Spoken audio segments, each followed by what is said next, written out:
Here's what we got today. Starting with this tree. Birch is going away. I say we, and I mean me. Maybe have some helpers come later on. This tree, ash, it's got ash borer. It's going down. That is an ash too, but that's staying. Then we're doing this tree. And then this tree near the house. And then that one up there. I think it's a Chinese elm.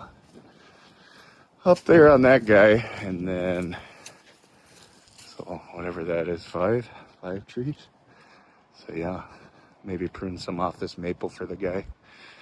Talked about that. We'll take some of these bottom ones off.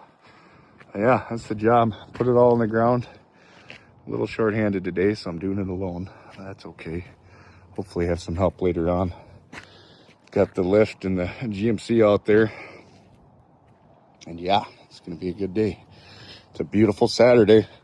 I'm breaking my own rule, but it should go pretty quick. Get it down on the ground, come back with the chipper and the mini machine. Hopefully I can get somebody to drive the mini machine dump trailer over here, because there's wood that is bigger wood that we can't feed into the chipper.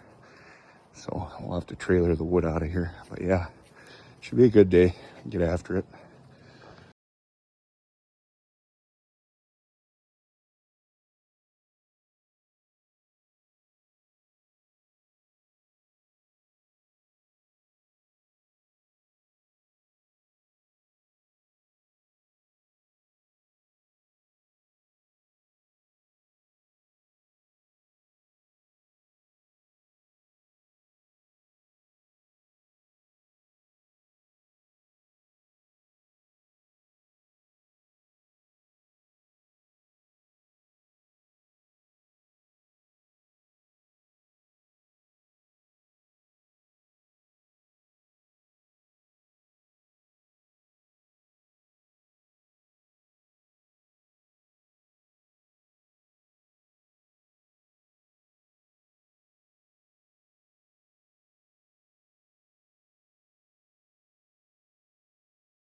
Got going.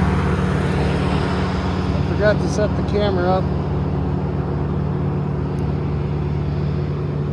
We gotta clean up commencing. Just fell this big one from the video, not that one, but the one behind it. Fell and got it cut up, hauled out. We'll do a final cleanup, get a spotless cleanup, all the sticks and stuff on these ash trees. Just a mess. We get the birch stubs cut down too. Stub. But yeah. Coming along. I'm gonna get up in that 5th tree and the final tree. Get after it. Get her down and get her chipped. Call it good. It's been a long day. We're going to 6 a.m. this morning. I didn't get out here until about 9:30, 10. That tree's going next. I'm gonna get up in the lift, piece it out. I can't even lower on itself. It's so dead.